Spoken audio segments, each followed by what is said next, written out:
Why, hello, everybody. Welcome to DnDTime Talks, your favorite talk show featuring Laughing Pete. That's laughing. I'm laughing because I was confused about when the show started. I know I usually say that, but I am Pete. I'm Laughing Pete.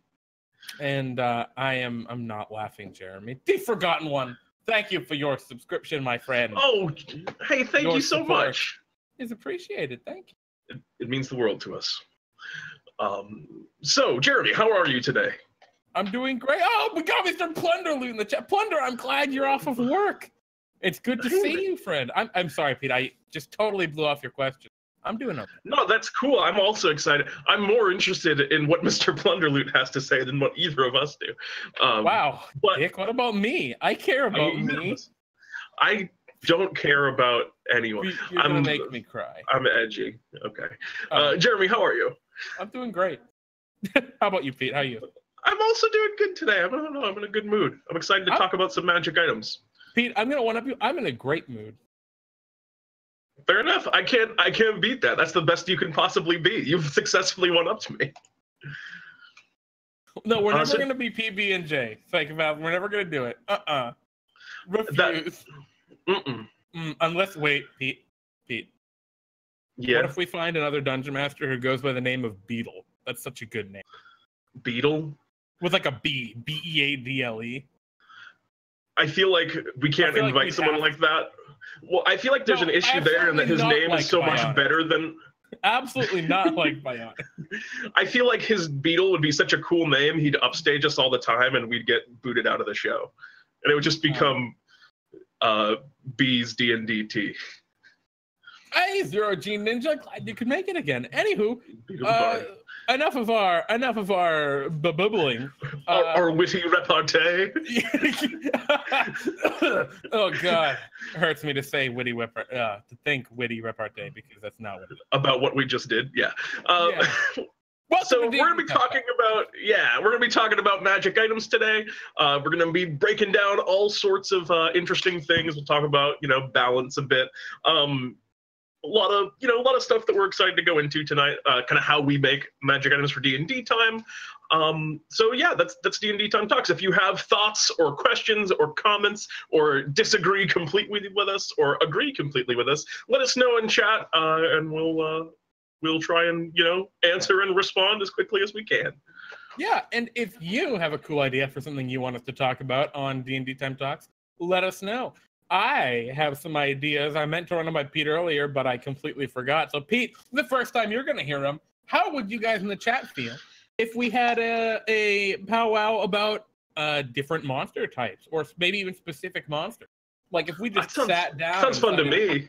Let's just talk about undead and using undead in games and like what undead mean. Like, I think that'd be a cool and like a really engaging chat conversation too. So.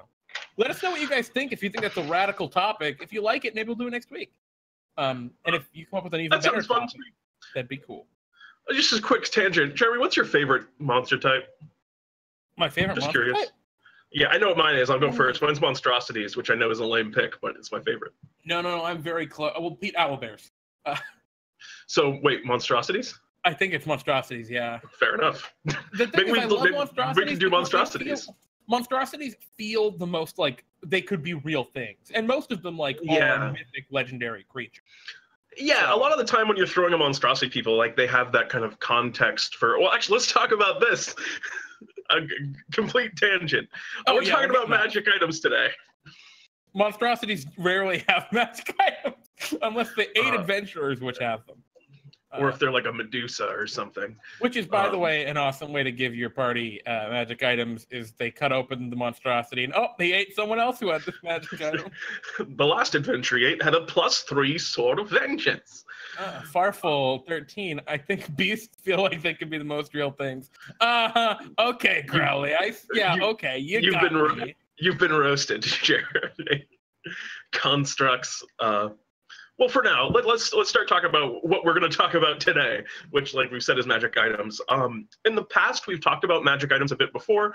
The thing that we mostly focused on, it was when we were talking about player rewards, and we spoke about kind of how to introduce magic items into your game, how to we talked about magic items in the context of how to give them to players and how to reward them, how to avoid, making a party too overpowered by giving them too many or making them too weak by giving them too few.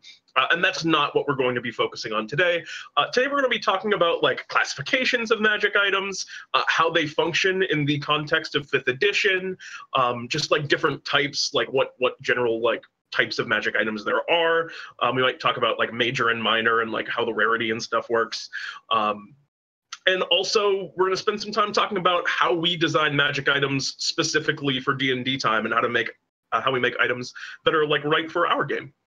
Yeah, and I think this is a super important topic. In fact, I don't even think it is a super important topic. Magic items are pretty much one of, if not the most iconic thing to Dungeons and Dragons. Obviously, there's the dungeons and there's the dragons, and then there's getting sweet freaking loot. And magic items are that sweet loot. The first time, even first-time players generally have some expectation of getting Excalibur, right? If they've no knowledge of Dungeons and Dragons and just a brief knowledge of barely a knowledge of fantasy, they've watched the Lord of the Rings movie and heard of King Arthur, they think of, oh, sick, Aragorn has that cool sword that was forged from the broken parts of this. I want that, or I want the Ring of Power, or whatever. Yeah, and even just before that, even in mythology, there's always artifacts that people quest after. The Holy Grail, the Jason and the Golden Fleece, these items that are just, desirable because of how powerful they are. Yeah. I mean, classic ones in Dungeons and Dragons, obviously, the Flaming Sword, or a magical bag that can hold endless treasure within. Otherwise known as the Flame Tongue Blade and the Bag of Holding, respectively.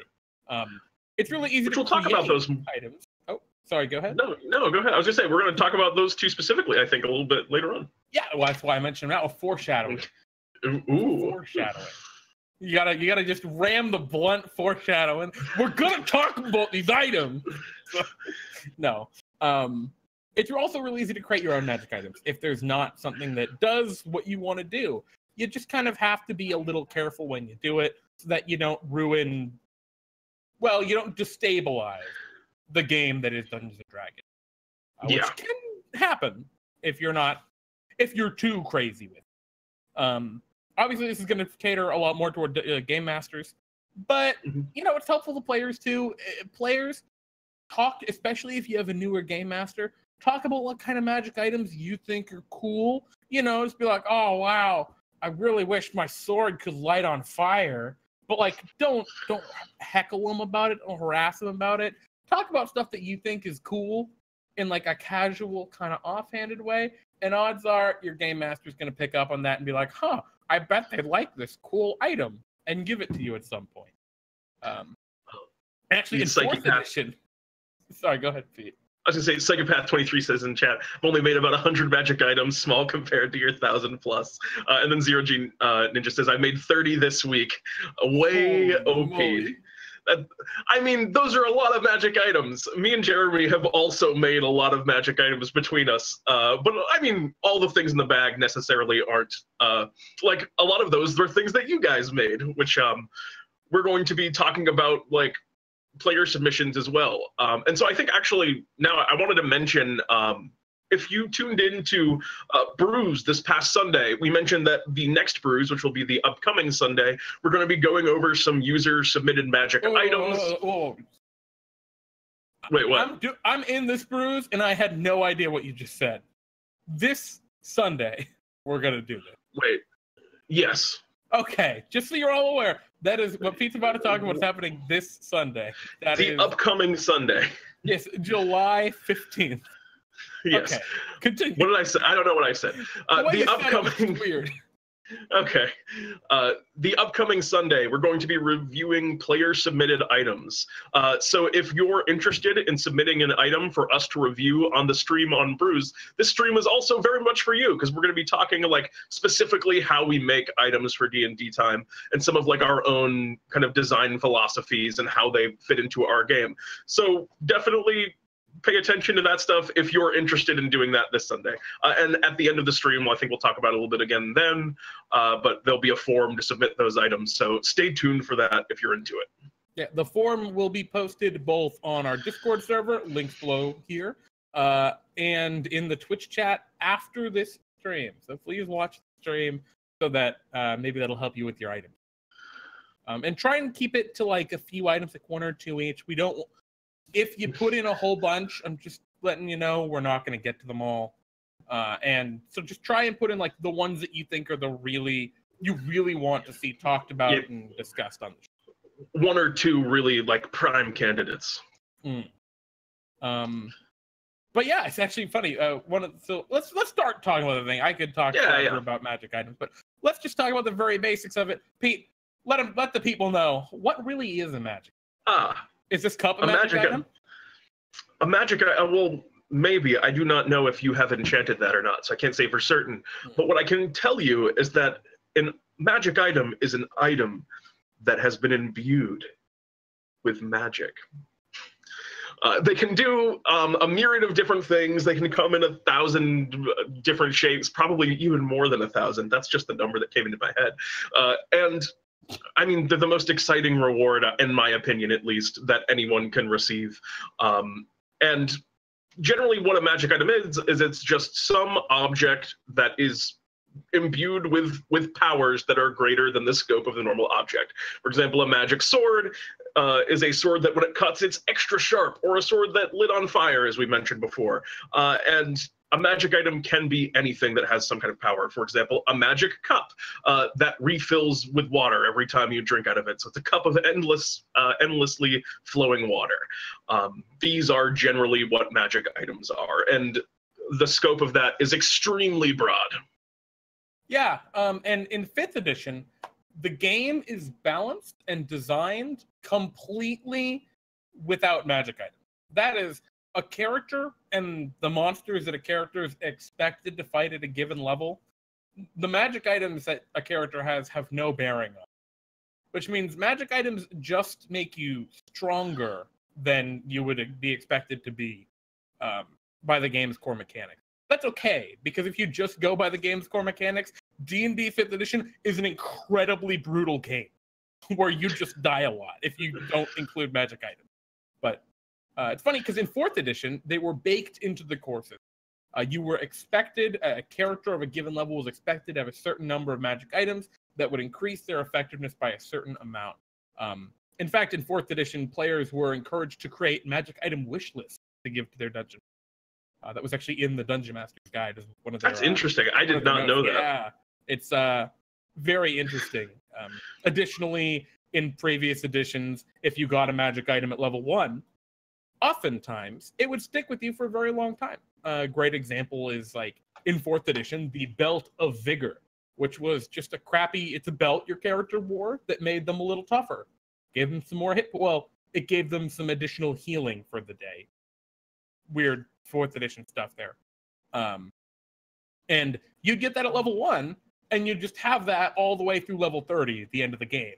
Whereas in 5th edition, odds are you get a magic sword at level 1, or you get some magic armor or a magic cloak or something, and you go 7 or 8 levels and you get a new magic cloak and you throw the old one away. You sell it, you give it away to an NPC.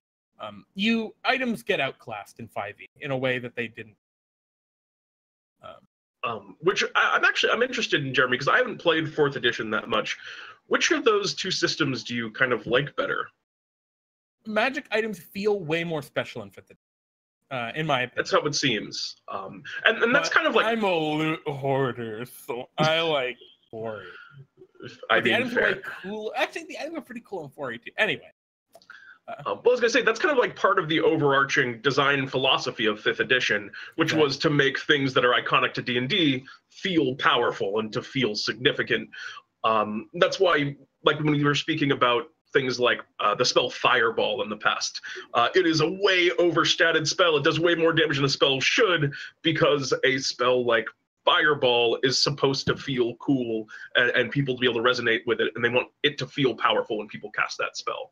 And for the same reason, magic items in 5th edition are supposed to feel like these sort of forgotten and ancient relics. And I mean, everyone has a different kind of way of playing. Some people in their campaigns might make magic items mundane and just easily to come across and purchase in stores, but for the most part, kind of the intended play, the lights in the darkness, so to speak, setting that is kind of what most Dungeons and Dragons games are, that is like the principal philosophy, is that magic items are these things that most people don't know how to make them, and you're not going to come across many of them. They're immeasurably valuable.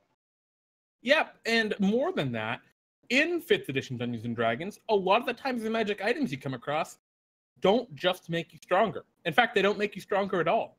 Now that sounds strange because you think magic items really powerful, but how do they not make you stronger? That's because in 5th edition, magic items tend to give you more options rather than just make you strictly stronger.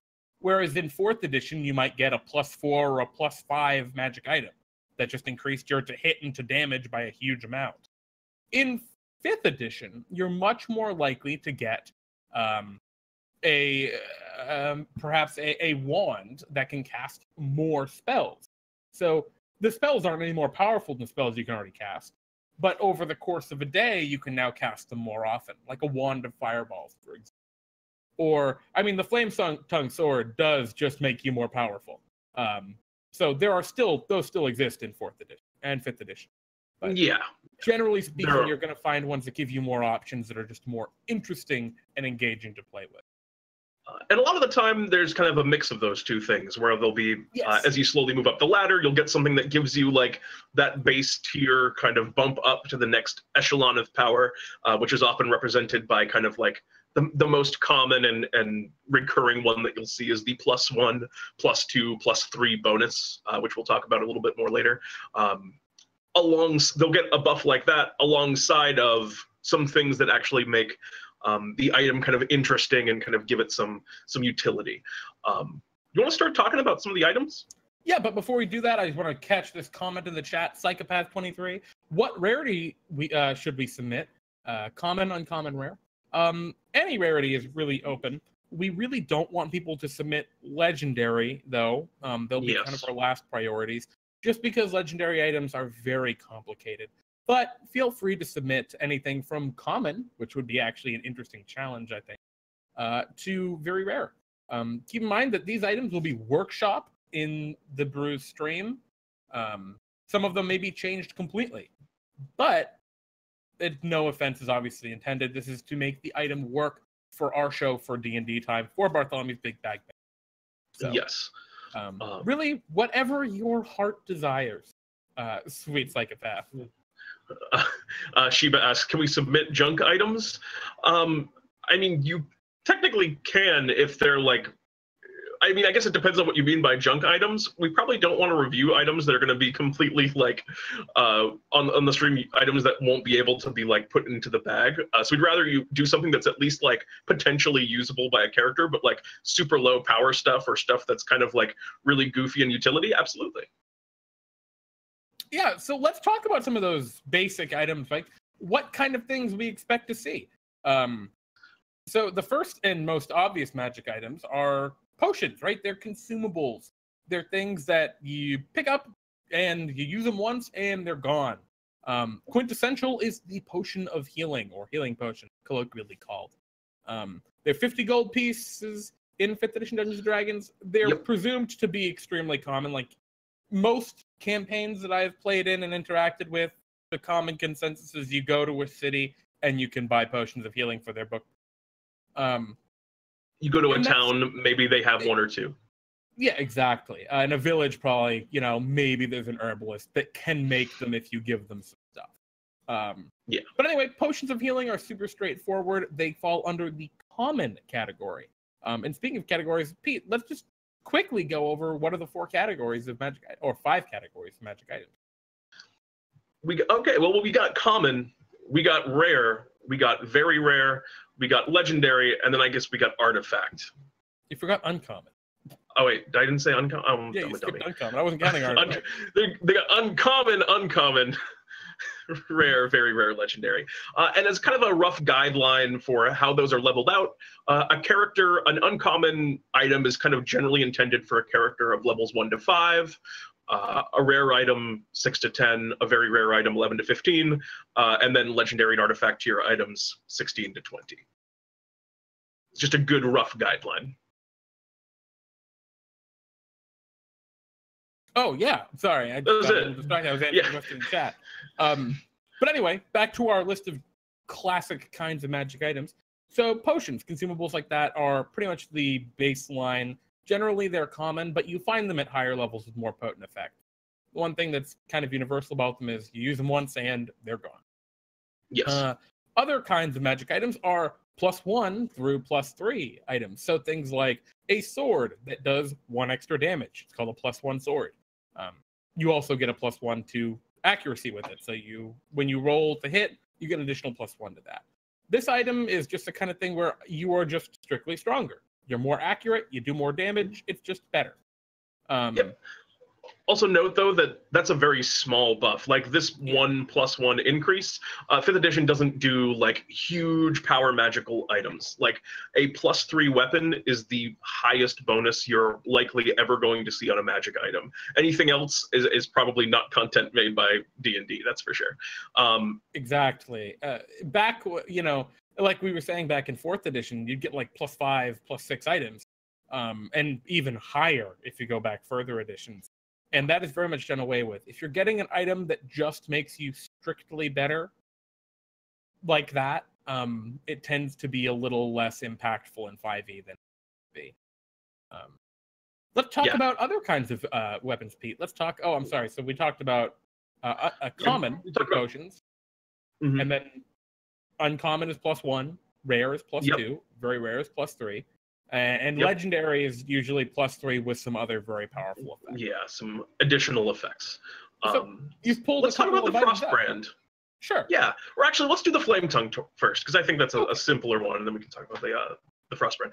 So we have your basic +1 weapon, and this is we've just stated that this is of uncommon rarity. Let's talk about a rare item, and that is Flame Tongue is also uncommon, isn't it? No, Flame Tongue is rare. Or no. Flame Tongue is rare. Okay. Yeah. It's a +2. It's +2 versus the Flame Tongue.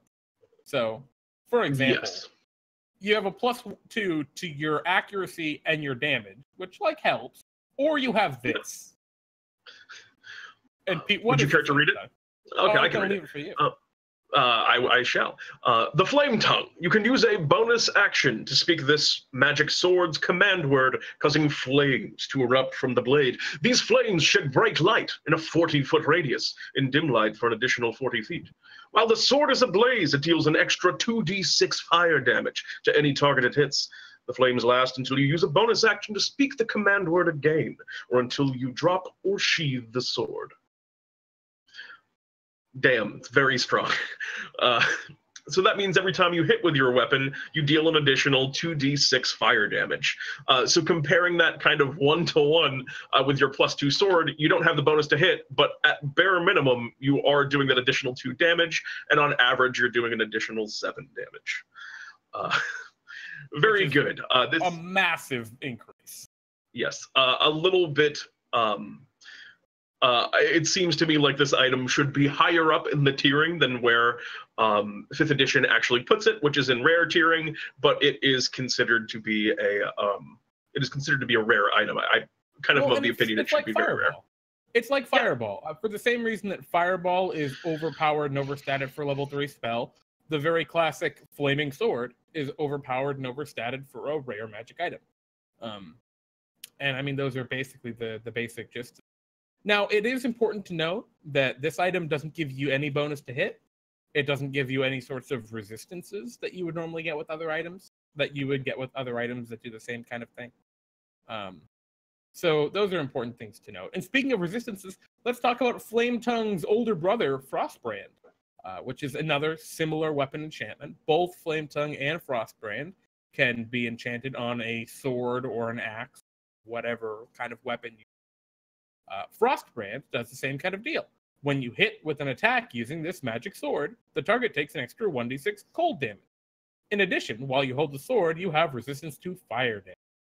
In freezing temperatures, it sheds dim light in a 10-foot radius, an additional, bright light in a 10-foot radius, and dim light for an additional 10 feet. That's just cool. And when you draw this weapon, you may extinguish all non-magical flames within 30 feet of you. That's just awesome. It's just got some cool flavor effects. And it does 1d6 of cold damage and gives you resistance to fire. Compared with the Flame Tongue, 2d6 of fire damage and no resistance. So that's a really important thing to note here. And it's actually an important core design principle demonstrated between these two items. Because from a general, just kind of an overview look, Frostbrand only does a d6 of damage, where Flame Tongue does 2d6. So it looks like Flame Tongue's better. But in 5th edition, defensive boosts are really powerful. The kind of core game system is focused around, or it's based around, a concept called bounded accuracy, where things only get so much armor and only get so much damage and accuracy. And so items that increase your survivability, and generally being defensive as an overall deal, is a lot more impactful in 5th edition than it has been in previous editions. The glass cannon isn't always the best option for 5e. Albeit, usually it's everyone's favorite way to play. It's fun, but there's a lot of merit to being tankier in 5e. And that's why Frostbrand, at less damage but giving you resistance to fire, is a higher than Flame. Another thing I'd like to point out about Frostbrand, and I think this is why I actually just like the design of Frostbrand more than Flame Tongue, is you can see that there's a lot of flavor and a lot of the Frostbrand feels more like a magic weapon. It feels more mystical than, say, the Flame Tongue, where the Flame Tongue is just kind of feels like a raw mechanical buff. Your sword sprouts fire and you can swing it around, whereas the Frostbrand, it has all these cool things where in freezing temperatures, the blade glows.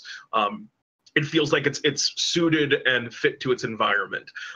When you draw it, it causes all flames within 30 feet of you to suddenly be extinguished. I mean, for one thing, that doesn't offer a lot of additional power to the weapon. These are just ribbons, as we've talked about what a ribbon is on Brews, but basically what a ribbon is a small addition added to something that doesn't affect the power of it. It just makes it more interesting. But these kind of additions really bring the item together and make it feel like this mythical sort of frost ice sword, which is what I very much like about the design of this weapon. Yeah, exactly. Those kind of ribbons are exactly the kind of abilities you would put on common magic items too. So actually, an awesome example in chat right now by Psychopath, the Chilling Wand. A wondrous item, common. As an action, you can reduce the temperature of a creature or an object the wand touches by 1 degree Celsius to a minimum of -10 Celsius. That's just a really neat item. That's just cool. And it's not powerful. It's 1 degree Celsius as an action. That's not a strong ability. But it takes a long that's time. Really fun. And that's really flavorful. And that's exactly the kind of, either putting that kind of minor but fun effect on an item. Doesn't increase its power level at all, but it does make it a much richer item. Now let's talk about something way more complicated. Let's talk about the Staff of the Woodlands. Yes. This is one you picked out, and it's a very interesting item because it's a +2 magic item. It gives you +2 to your damage and attack rolls, and it also casts spells. Like I mentioned earlier, casting spells is a way that an item can give you more utility without making you more powerful. Do you want to talk about the spells it can cast? Sure, I can talk a bit about the spells. I was going to say it's also indicative of the general kind of school of magic items that are staves in Dungeons and Dragons. Most staffs you will encounter have abilities that are comparable to this one. So this is the Staff of the Woodlands. It requires attunement by a druid. The spells it gives you the ability to cast, it has 10 charges, and you can expend a certain number of charges, different for each spell in the staff. To do so, these spells are Animal Friendship, which costs a charge, Awaken, which costs 5, Bark Skin, which costs 2, Locate Animals or Plants, also 2, Speak with Animals, 1 charge. Speak with Plants, 3 charges. Or Wall of Thorns, which costs 6. Additionally, it allows you to cast the spell Pass Without Trace without expending any charges. You can cast that spell using the staff at will. Those are cool spells, but if you look at them all, there are only 2 of them that have any real impact in combat. And those are Bark Skin and Wall of Thorns. And that's a really Wall of Thorns takes us. I was just going to say Wall of Thorns takes 6 charges, so you can only do it once, and it takes up most of the staff's power for a particular chunk of time. This is a really cool item in that it gives you a ton of options. This is a very power neutral item. It's only designated as rare in the Dungeon Master's Guide. And as a DM, if you give this to your druid character, if they find this while searching through the forest and coming across the old abode of some hermit druid who had long since passed, this is just a cool item you can give them without making them too much more powerful. They'll feel really cool because they have all these new options, but their overall strength and combat effectiveness won't really change meaningfully. And that's a really important thing to note when you design your own magic items, is what items can you just give on whim, and which ones do you really have to think a little bit more? Generally speaking, magical armor and stuff like that are things you have to think a little bit more about. And the Staff of the Woodlands has another cool effect where it can turn into a tree, but that's just another weird, you can do some cool stuff with this item. Yeah, it's just a small piece of utility. Compare the Staff of the Woodlands, where you can cast a whole ton of spells. You can turn it into a gigantic tree with a 20-foot radius, branches at the top, 60 feet tall. Compare that to another rare item, the Ring of Protection. Ring of Protection is a very classic item. All the Ring of Protection does is it gives you a +1 to your armor class and a +1 to your saving throws. That's it. No other effects, nothing else. That is the difference for how powerful defenses are in 5th edition Dungeons & Dragons. Mm-hmm. That an item that allows you to cast how many different spells? 1, 2, 3, 4, 5, 6, 7, 8 different spells. One of them is a 2nd level spell at will. 8 spells, one of which is a 2nd level spell at will. Wall of Thorns is a 6th level spell? That sounds correct, although I'm not certain. I've actually never cast that one. And it's a +2 weapon, so it gives you a +2 to attack and damage rolls. You don't use those too often as a druid. But that's not the point. This gives you everything. And then the Ring of Protection just gives you a +1 to your armor class and a +1 to your... That's just those to are demonstrate, the same tier, yeah, how wildly powerful and important the game system considers things that increase your defense. So when you are designing magic items for your homebrew games, which we're about to actually dive into, really keep in mind that. Keep in mind, does this affect the survivability, the armor, the tankiness, the health, whatever, of a character? And if it does, am I ready for that to be a really, really rare item? Because that's something you need to seriously consider. Bionic Shiva says AC is the best. Yeah, for sure. AC is very powerful. It's something you got to be real careful with in assigning it to magic items. Well, especially, actually, another great example is talking about +1 weapons, right? A +1 sword is an uncommon item. A +1 leather armor is a rare item. You've jumped up an entire rarity just because it's armor instead of a sword. Yep. Huge. In order to get a +3 armor, you have to go to legendary. You have to have a legendary item to have mundane, just generic, no abilities +3 armor, which is huge, outrageous to consider. And the last thing on the list that we had here that we want to mention was the one of the most I almost want to say the #1 most well-known D&D item, and that is the Bag of Holding, which is just a bag that you can put. It's not unlimited, but it ends up feeling like unlimited space, and you can just put tons of stuff in your big old bag of holding and have plenty of room to carry around all of the miscellaneous things that you find in your adventures. Bag of Holding is an uncommon item. I got an interesting note about the bag of holding. In my game that I'm running right now, I'm running a live game for a bunch of my pals here in Anaheim. Mhm. They've filled their bag of holding. They got is it 500 square feet or is it 500 pounds? It's either. It's not 500 square feet. It's like 50 square feet or something. It's got the bigger, or whichever you hit first, weight or area. Or area. Okay. Yeah, they hit area because they picked up a whole bunch of stone tomes. I mean, fair enough. One of them dwarf books. Yeah, I mean, but that's the great thing about the bag of holding is the bag of holding actually offers almost no power. It's a magic item that I guarantee you when you give one to your party, everyone in the party is going to be extremely excited and be like, oh, thank God, we can carry around all the stupid shit that we want to carry around. And it overcomes this sort of role-playing hurdle that is kind of, unique to D&D in that, you have to think about how much stuff you can carry, and a lot of people don't worry about, all the carrying capacity stuff. But Bag of Holding allows you to just kind of stop having to even pretend like you care about it, which is very exciting. Yeah, and talk about exciting, let's talk about what we're all here for. We're about halfway through the episode. We're actually doing great on time for like the first time ever.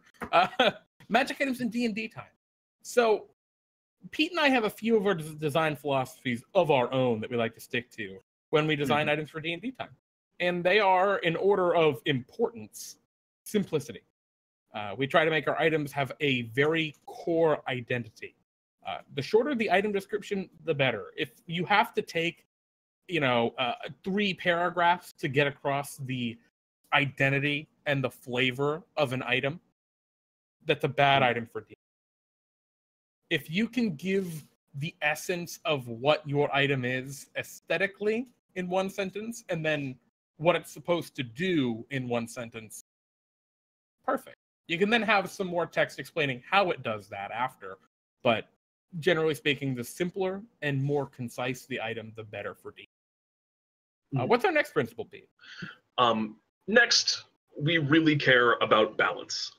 When you're designing an item for D&D time, you got to think about how your item stacks up against kind of the comparable items that you are kind of designing for in the same tier. And of course, our tiers, and to kind of give a rough correlation of how our tiers kind of match up with the actual balance of items that we've been talking about in D&D, we have our story, fabled, mythic, and legendary tiers, which would correspond with a story tier item would be somewhere in the range between, at the very low end of story tier, common, and then at the high end of story tier, like a very good uncommon item.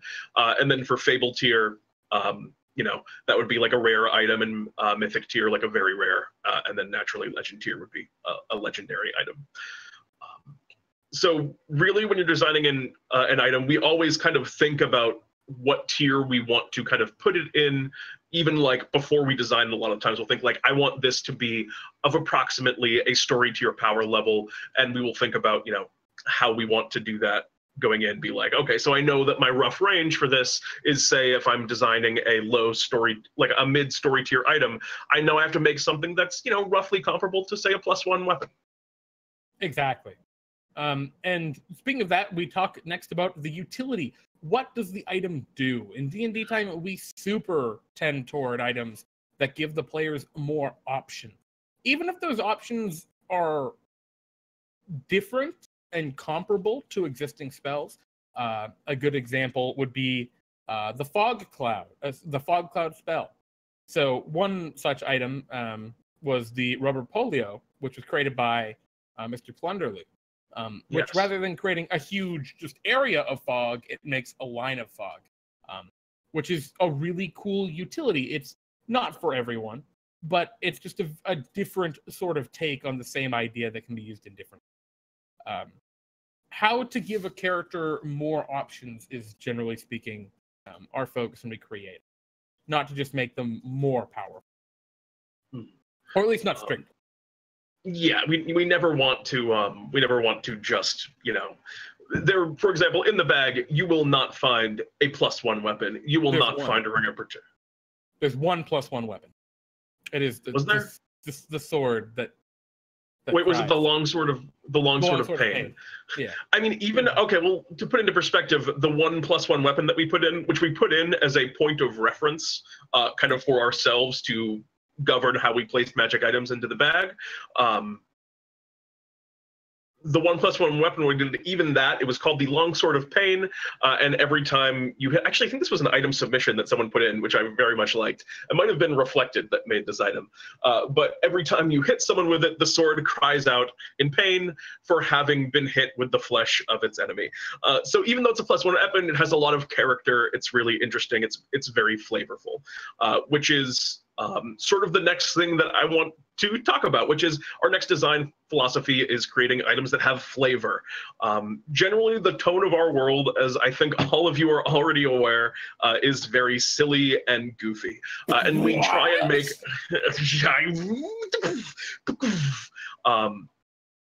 And we try and make items that match that aesthetic. Unlike, I think, a lot of games, we can make items that feel right in the world, that really push the boundaries of being just kind of ridiculous, and in some cases, meta. An example of an item that I built in that regard recently was an item called the Hat Reverser, which is a Modron that sits upon your head and turns your hat backwards to give you an exciting boost in initiative when you hop into it. It's absolutely absurd. You would probably never see that in a game and not having any mechanical or magical effects, but the sky is kind of the limit. So you can make your items silly, really try and also, when you get the chance, kind of find good places in the world to maybe like tie your items to the world. Like, Jeremy, what were some of the ones we did on Brews recently? I know the Spearman Spear and stuff like that. Yeah, I mean, the Spearman Spear was the only one I could think of right now. Did we only do? Well, there was also the Rose Regalia, which was kind of tied in with the Florins. We invented new lore as we went with that. Yes, but I mean, when I was like coming up with that idea originally, I was kind of thinking generally this is probably Florin related. But yeah, the flavor is very important to us. And speaking of flavor, creativity is also important. We like to make things that are unique, that feel, well, for lack of a better term, very D&D time. And that's very different than you're going to find everywhere else. We do have items in there that are more classical. A great example is when we did DnDTime Brews. Last Sunday, we made the Gabe Olga, the classic Irish mythical spear. And that is, well, it's an Irish mythical spear. It's based on actual mythology. And that one didn't feel quite so D&D time. But the Spearmint Spear, that felt very D&D time. For sure. We never got around to Chekhov's gun. That would have been uniquely D&D time. And we don't. The Ooze Booze was D&D time. Yes. You don't have to reinvent the wheel. But if you can give your classic item a cool take, a unique take, a lot of the times that can be really, really engaging to players. Like, I mean, the Longsword of Pain was a great example. It is a +1 weapon. That's all it really is. But it's got that cool, unique flavor on it. And that creativity, that whole, this is something new and unique, can really help to engage people. I mean, for example, in Bartholomew's shop, for 5,000 Bartholomew bucks, you can have your own custom item from Bartholomew's choice. And I'll tell you, I am so excited for when the Fox in the Box finally gets to bring out the crystal collar. You can read it. That is a baller item. Yeah, check it out on our website, dndtime.stream. Yep, if you go into the Hall of Heroes and then click on Selkris, you will see that there's a link to the crystal collar of the inventory. You can see what a Bartholomew's Choice item looks like. Yep. And it's good, some might say. Yeah, it's a pretty good item. Zero G Ninja had a funny statement there. I ended up having to make a new rarity scale due to overpowering the players too soon. Now I have uncommon, common, rare, epic, mastercrafted, legendary, ancient, relic, artifact, divine/infernal, celestial, and ultra. That's funny. I really like that.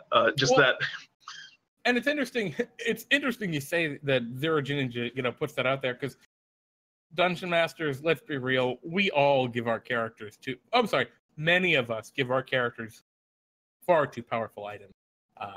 I'm a bit of a Monty Hall myself. I give people a lot of items that are very good, or at least tend to be. So sometimes you can get away from yourself, but that's why you gotta be careful. I think I'm usually pretty conservative. Usually. You're very conservative. Although there's times... I was going to say, there are times where I've accidentally given people... there's times, for example, where I've accidentally given some people Vorpal swords, That's a Weird. That's a reference to... Yeah. That's a reference to a campaign that we ran recently, which we will regale you of maybe some other time. And also, Jeremy, would you ever want to do a D&DTime Talks where we just kind of talk about some of our just favorite moments? I don't know if that's also something that people would be interested in hearing about, just some of our favorite moments from past campaigns and games. Yeah, I mean, I'm sure we'll talk about it at some point or another. There's something to be learned from everything that you do. Every time you DM, there's a lesson to be learned, and there are cool and exciting stories to hear. So, yeah. So let's start talking about some, I guess, what are we going to talk about now? What's our next topic, Pete? We had mentioned before that we were discussing this beforehand, that we wanted to maybe go over a few of our favorite magic items from past games, and kind of how we went about designing them and how they worked, and kind of some different interesting design concepts that we've used in the past to kind of give a few more ideas before people start submitting stuff after the stream. Well, Pete, you want me to take a if you want to take the first one, please go ahead. So I have a player whom I play with very frequently, and that player loves magic items. And I mean, everyone loves magic items, but they in particular love magic items. And in a campaign we recently played, I will say I probably was I gave them a little too much. A little disproportionately much compared to some of the other players. Tom? This was actually my friend Corey. Okay. But he was playing a rogue in the campaign. So, for those familiar with rogues, he made one attack each turn, and it did a bunch of damage, and you rolled a sneak attack dice. And everyone else was powerful in their own ways, but it felt like his character was falling a bit behind. And so one of the magic items, and this is an important thing when deciding when to give out magic items, look to see which of your players seem to not really be keeping up with everyone else in terms of their damage or their average strength. And more than that, look at who's not enjoying it. Before he got these magic items, Corey wasn't liking the rogue. But with these magic items, rogue's cool. I mean, there were some other things that influenced that. For example, reliable talent, rogues get level 10. But here's one item. It was, what did I call it? I don't remember precisely what the item was. But basically, it was a dagger.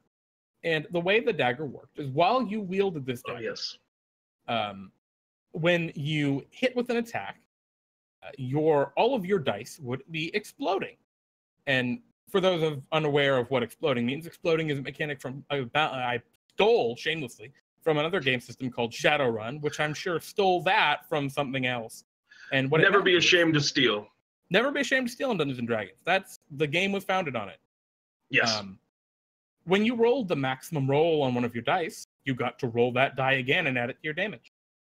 For a rogue who's rolling 66 for their sneak attack, that's on average an extra 1d6 of sneak attack.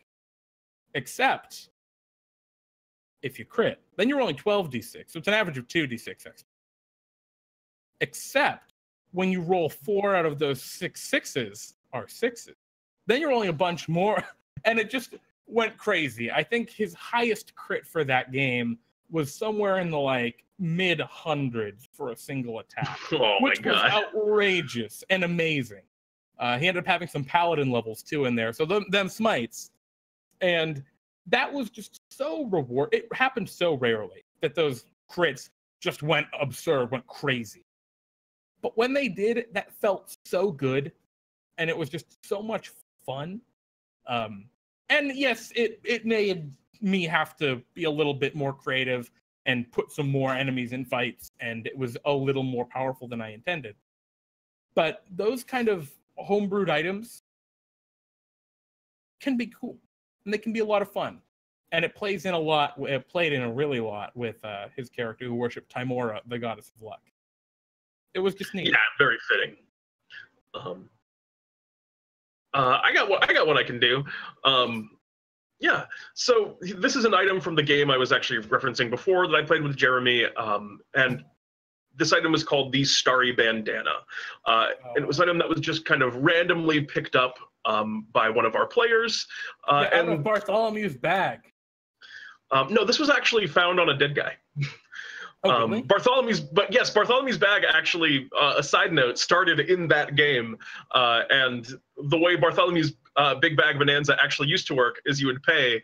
Most of the things in it were really terrible, and I would improv a magic item when it was rolled. Is basically how the old bag used to work. But that is aside the point. But this is something you just picked up on somebody's corpse, and it was this bandana, and what it did. It was covered in these kind of small stars. That was the design of it. And he could pull it down over his eyes, and that allowed him to step into the astral plane. And while in the astral plane, he had twice as much movement, and he could step through, what would be walls on the material plane, and he was just gone, so he couldn't be attacked.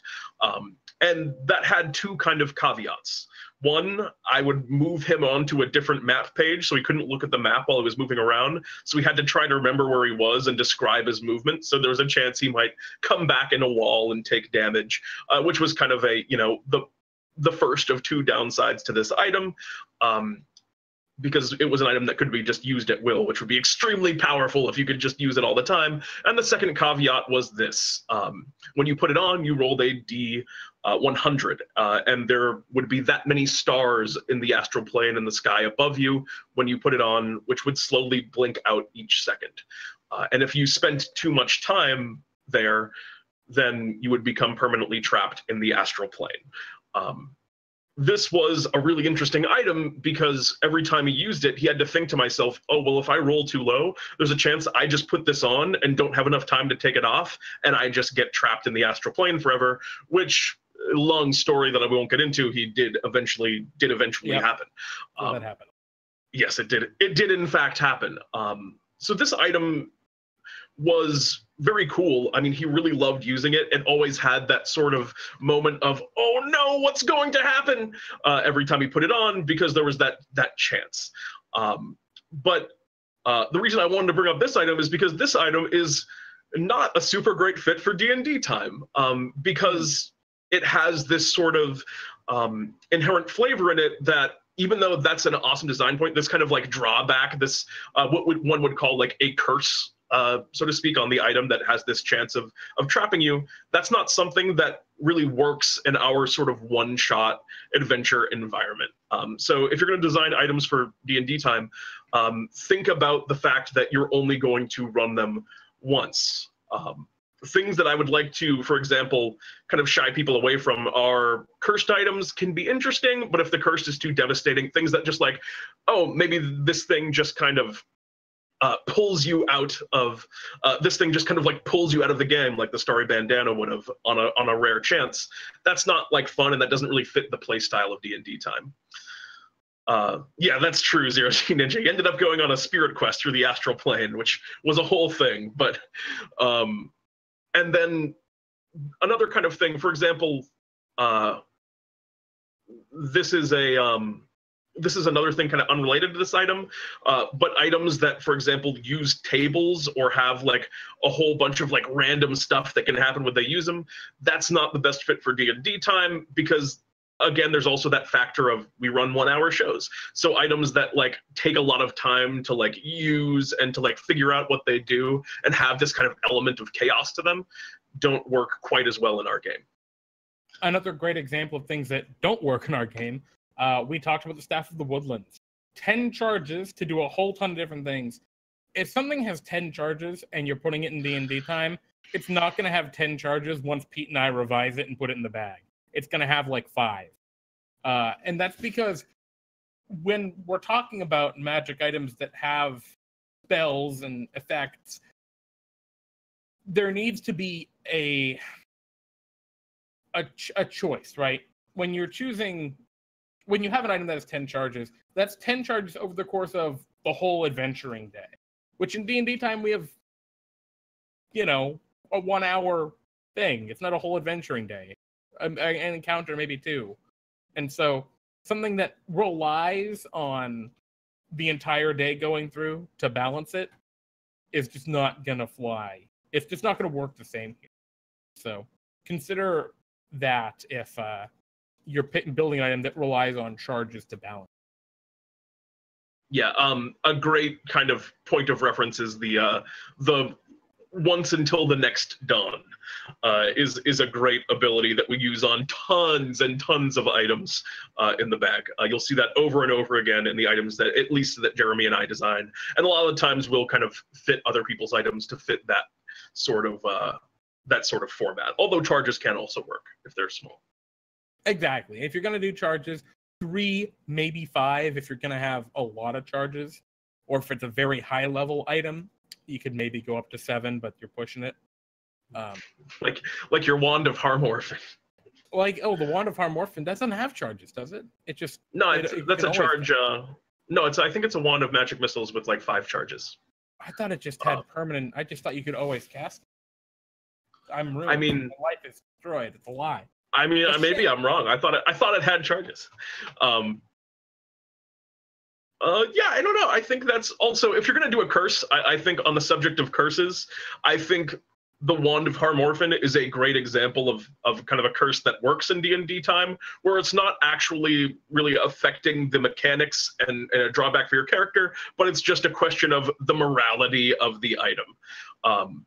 Where the Wand of Harmorphin allows you to cast Magic Missile a whole bunch, but every time you cast it, one Magic Missile shoots out to the nearest orphan and hits them on the same plane. So you're harming an innocent every time you use the item, which is a role-playing, nice Jeremy, which is a role-playing drawback, but not a, but not a like mechanical drawback that kind of makes the item unfun to use for a player. I mean, for some players, it makes them more fun. Well, yes, but I think on the whole, that's like a kind of a niche thing that a lot of people like. I've found as a rule when people pull cursed items out of the bag, they usually get trash timed. Yeah, they almost always. Like Indeed. It's rare that you can, and actually that's another general rule in 5th edition Dungeons and Dragons. Anything that gives you drawbacks sucks. It both feels really bad because drawbacks are so rare in 5th edition, and the amount of power you'd have to put into an item like that to overcome a really powerful drawback, a really major drawback, ends up making, it would just make the item unplayable. Yeah. Like it'd be so overpowered. Mechanical drawbacks are dangerous. Role-playing drawbacks are a little bit more reasonable, but still, exactly. Yeah. I don't know. I think we've covered a lot of stuff. Yeah, with that, one more time, just in case anyone was wondering. So, on Sunday, Pete and I are going to be running, we're going to be doing DnDTime Brews again. And we're going to be talking about your magic items. That's right, the magic items that you submit for us to review. Yeah, I'm going to be posting a link in the Twitch chat right now. I'm also going to be putting that in the Discord server. Check it out there. I'm going to post that after the stream, where you can submit your own items for us to review. These items, try to keep them fairly concise. You have a 2,500 word maximum limit on the item description length. And if you get anywhere near that, you should probably reconsider your item. Yes. Yes. That's probably too long. Please don't submit legendary items, but if you want to, you can. Just keep in mind, we will not likely get to them. And try and keep your submissions to 1 or 2 items each. We're going to try and get through, if everyone who submits an item, we're going to try and get to one of their items. And then if there are more items left over, we'll go over to people's second thirds item. Yeah, but yeah, keep it down. Don't submit too many. Keep it to one or two submissions. Your best ideas, and also in advance. Just reminder: if you're submitting to this, it means that you're okay with us talking about the thing that you made and like associating it with you on the stream. Or actually, did we leave a slot on the survey to say who the person's name was? To who they were? No, we don't. We should do that right now. I'm going to change it right now. Yes, we should change that. Yeah, we're going to add a your name to this now. Yes. So if you're submitting an item to this, that means you're okay with us critiquing that live on Brews on Sunday. If we have issues with magic items, we're not like, going to be like, we're not coming at you or saying you did a bad job. We're just offering our own opinions and how we think we can make them fit better into the D&D time in advance. So know that that's what you're in for if you submit to this. To whoever just posted the mini star furnace, please repost that with your Discord username. I'm going to delete your original post right now. So re-add it now. I just lied. I can't delete just your original post. I don't know how to. Oh, there we go. I know how to do it now. We're good. So resubmit your item, please. The form has now been updated. Thanks, everyone, for hanging out with us tonight. As always, we love having you guys here. As we love D&D time, and we love talking about Dungeons & Dragons. We love all of that good stuff. And on the subject of D&D time, this Friday, tune in to Pete and Jeremy's D&D time, where we're going to be doing a special episode of D&D time. It is going to be a summer camp.